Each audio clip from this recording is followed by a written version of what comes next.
केजरीवाल जी की गिरफ्तारी हुई, उस पे क्या कहना चाहेंगे आप? देखिए, विपक्ष को खत्म करने की जो कुत्सित प्रयास कर रही है बीजेपी, जो मोदी जी लगातार यही कर रहे हैं, कभी कांग्रेस के ऊपर, कभी सोरेन जी के साथ उन्होंने किया, तो इन सब चीज़ों का अगर विरोध हम लोग नहीं करेंगे लोकतंत्र को जीवित रखने के लिए, तो कौन करेगा?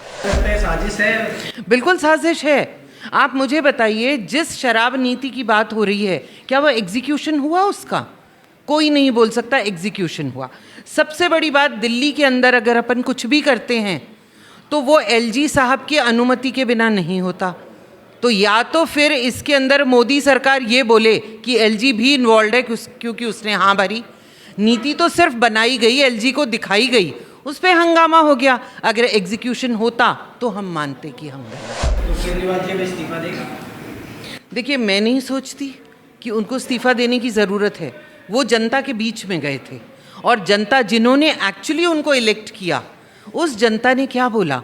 बोला कि आप जेल से ही सरकार चलाइए, हम तो आपके नेतृत्व में रहेंगे दिल्ली सरकार। जेल से चलाना संवैधानिक है?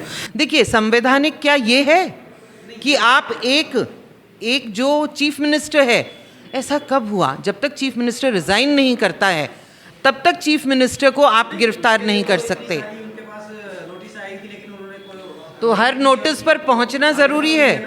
वो लगातार अवहेलना नहीं कहलाएगी वो।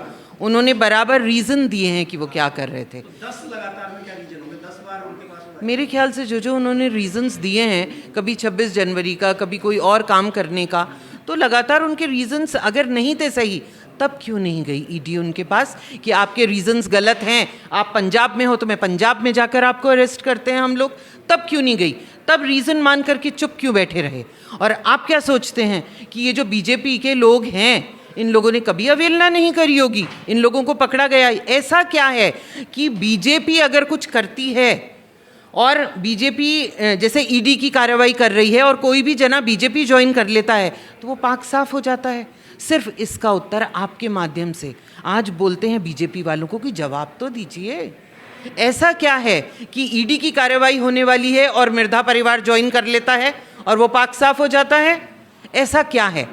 कल आम आदमी पार्टी के लोग शेर की मांद में जाकर के घुस करके उनके सामने, जब उनका चीफ मिनिस्टर था, वहां पर हम लोगों ने प्रोटेस्ट किया, तो आप पुलिस पीछे लगवा देते हैं। हम लोग कहां पर थे? बीजेपी ऑफिस के अंदर थे क्या? हम बाहर रोड पर प्रोटेस्ट कर रहे थे और वो भी सर्विस लेन थी। वहां से हमें उठाया गया। हम तो 2 जने थे, मैं और एक महिला, हमको घसीट के उठाया। धारा 144 कहां टूटी 2 जनों में? अच्छा, अन्ना हजारे का बयान आया था कि केजरीवाल जी तो उसी मुद्दे पे आए थे शराब के विरोध में, लोग खुद शराब की नीति में शामिल हुए। अन्ना के देखिए, अन्ना हमारे पूजनीय हैं, उनके विरुद्ध तो हम कुछ भी नहीं बोल सकते। मैंने अन्ना के वहाँ पता किया तो उनको मोटिवेट किया गया था ये बोलने के लिए। अब किसने किया ये चीज़ तो मुझे नहीं बताई गई। ये बोला, मैं जानती हूँ इसे, और आप इस चीज़ का बोल सकते हैं, इसको मैं आपके सामने ऑन रिकॉर्ड बोल रही हूँ। मैं जानती हूँ ये कि अन्ना को कुछ समझाया जाता है और हमारे सीधे साधे अन्ना उस बात को मानते हैं। मैं भी जानती हूँ इसको, आंदोलन के पहले दिन से जानती हूँ उन्हें। मैं वही बोल रही हूँ, मैं वही बोल रही हूँ। मैं डे 1 से आंदोलन के साथ जुड़ी हुई हूँ और यही हुआ था। अन्ना कभी कुछ बोलते थे, हम दूसरे दिन फ़ोन करके बोलते थे अन्ना ने क्या बोल दिया, बोले मैम ऐसे ही हैं अन्ना। तो हम तो अन्ना को बिल्कुल हमारे पूजनीय हैं, हम जानते हैं, कुछ भी बोले सिर माथे है। लेकिन हम जानते हैं कि हमारे जो राष्ट्रीय संयोजक हैं अरविंद केजरीवाल जी, उन्होंने ऐसा कुछ नहीं किया है कि उनको इस प्रकार से प्रताड़ित किया जाए या हमारे अन्य नेताओं को किया जाए। सीट के अंदर ही कुछ ऐसी चीज है जिसकी वजह से वहां जो जाता है वो उस पर लिंक हो जाता है भ्रष्टाचार से। नहीं, उन्होंने वो नहीं बोला।